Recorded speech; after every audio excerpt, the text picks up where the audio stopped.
મિત્રો અત્યારે શિયાળાની ઠંડી મોસમમાં ઉત્તર ગુજરાતની પ્રખ્યાત લીલી તુવેર હું બનાવી રહ્યો છું. તો આ 1 કિલો તુવેર મેં બાફેલી છે. તુવેર તો બધા જાણતા જ હશો, આખી તુવેર જે આવે એ.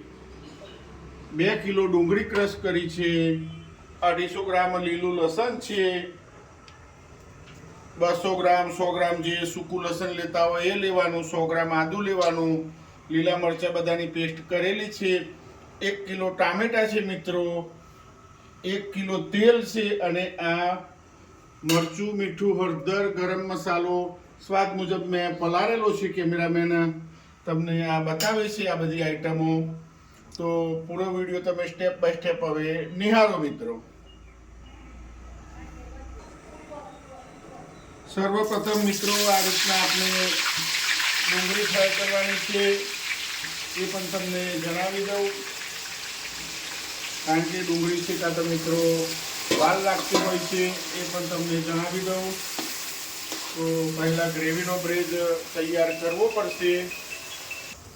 હવે મિત્રો આ ડુંગળી અમે શેકશું તેલ ના છૂટે ત્યાં સુધી. તો આ રીતના તમારે પણ શેકવાની છે, પૂરું સંપૂર્ણ તેલ છૂટે બાદમાં બીજા મસાલા કરવાના છે. મિત્રો હવે જોઈ શકો છો ડુંગળી શેકાવા આવે એટલે આ રીતના ધીરે ધીરે તેલ છૂટવા મળશે. બાદમાં આદુ, લસણ, લીલા મરચાંની પેસ્ટ નાખવાની મિત્રો, જે અમે વાટીને મૂકેલી છે. આદુ, લસણ, લીલા મરચાં બધું, ટામેટાની બધું. તો સ્ટેપ બાય સ્ટેપ હું આપને બતાવીશ. મિત્રો એ વાતનું ધ્યાન રાખવાનું, ડુંગળી શેકાવા આવે એટલે સતત હલાવતા રહેવાની. જો ચીપકી જશે તેનો સ્વાદ નહીં આવે, અને કાચી ડુંગળી રહેશે તો પણ સ્વાદ આવતો નથી. ઘણા લોકોની ફરિયાદ હોય છે કે હોટલની અંદર ખાવામાં પેટમાં પૂછતું હોય, ભારે લાગતું હોય, ડુંગળી કાચી રહે ને એટલે આવું થતું હોય છે. મિત્રો તમે જોઈ શકો છો ડુંગળી ગુલાબી થવા આવી છે, અને તેલ પણ હવે છૂટવા આવ્યું છે મિત્રો, એ પણ આપ જોઈ શકો છો. મિત્રો હવે આપ જોઈ શકો છો આદુ, મરચાં, લસણ, લીલા મરચાં બધી પેસ્ટ હવે હું અંદર એડ કરી રહ્યો છું. આદુના લીધે કલર થોડો તમને એવો લાગશે. ડુંગળી ગુલાબી થવા આવ્યા બાદ જ એ નાખવાનું મિત્રો.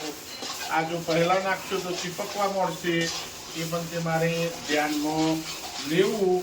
અને હવે આ રીતના ગ્રેવી શેકી રહ્યા છે મિત્રો, એ પણ તમે જોઈ શકો છો. મિત્રો તમે જોઈ શકો છો ડુંગળી સાથે હવે આદુ, સૂકું લસણ, લીલા મરચાં એ બધી પેસ્ટ હવે શેકાવા માટે આવી ગઈ છે, તમે જોઈ શકો છો.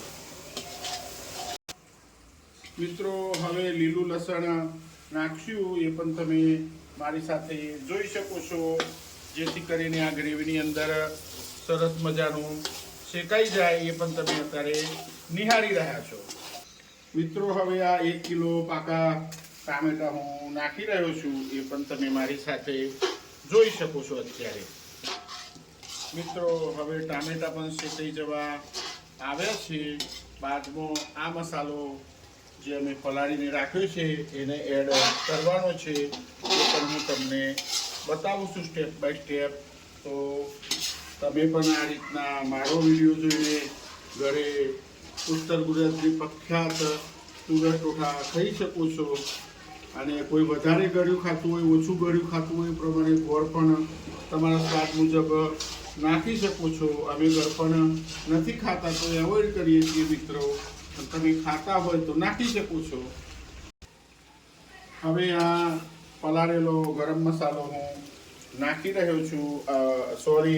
મરચું, મીઠું, હળદર બધું હવે આ રીતના અંદર મિક્સ કરશું એટલે સરસ મજાનો કલર તમે જોઈ શકો છો.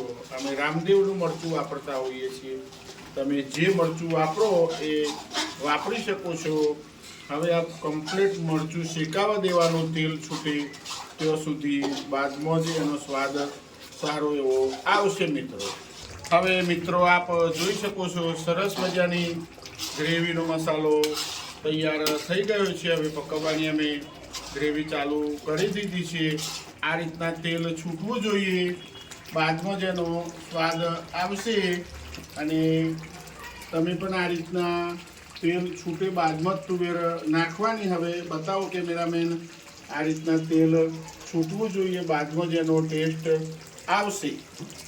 હવે મિત્રો આ રીતના તુવેર એડ કરવાની રહેશે અંદર. તો તમે પણ આ રીતના ઘરે તુવેર બનાવી શકો છો. આ રીતના 1 કિલો તુવેર મારી બાફેલી છે, તમે આ રીતના એડ કરી શકો છો મિત્રો. એ પણ જોઈ શકો છો, સરસ મજાની તુવેર ગ્રેવીવાળી તૈયાર હવે થઈ જશે. અને ધીમા તાપે આને અમે ચડવા દઈશું મિત્રો, એ પણ તમને જણાવી દઉં. અને ફરીથી પણ કહું છું, ગળપણ ખાતા હોય તો એડ કરી શકો છો અંદર. ગોળ ખટાશ અને ટામેટાની ખટાશ યુઝ કરેલી છે મિત્રો, એ પણ તમને જણાવું. તો મિત્રો આપણી હવે તુવેર રેડી થઈ ગઈ છે, ઉત્તર ગુજરાતની પ્રખ્યાત. તો તમે પણ આ રીતના ઘરે બનાવી શકો છો. આ રીતના હવે ગ્રેવી પાકીને તૈયાર થઈ ગઈ છે.